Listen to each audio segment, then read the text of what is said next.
It's an iconic crossing in the capital region, joining downtown with Vic West and Esquimalt. Tomorrow, Victoria City Council will meet to discuss whether it should replace or refurbish the Johnson Street Bridge. A big part of the debate is how to deal with the growing number of cyclists and pedestrians who use the bridge every day. 8 News reporter Louise Hartland joins us live with a look at some of the options. Louise? Eric, whether the bridge is replaced or refurbished, both sides agree safety for cyclists needs to improve.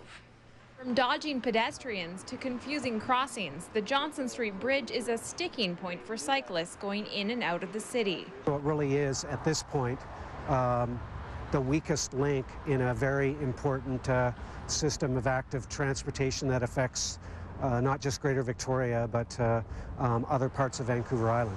Victoria City Council is trying to decide whether to replace the aging structure or upgrade the existing one. City Hall says replacing the existing bridge could cost $89 million. Refurbishing the existing one could cost more, with estimates coming in at $103 million.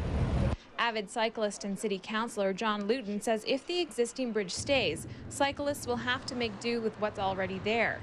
He says resurfacing the metal crossing would be an option, but it would also add additional cost. With a new bridge comes new options for cyclists. This artist's rendering shows one design the city is considering, a mixed trail bridge similar to the Selkirk Trestle, and 2 dedicated cycling lanes on the car deck of the bridge.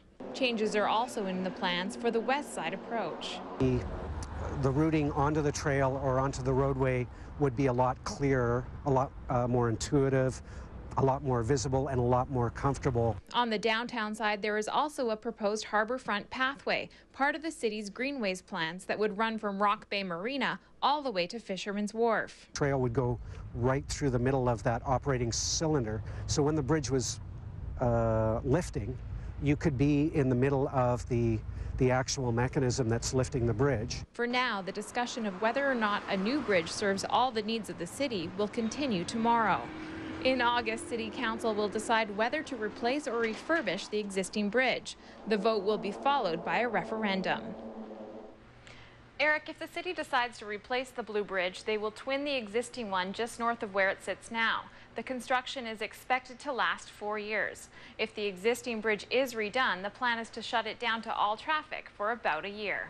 Eric? Louise Hartland reporting. Thank you, Louise.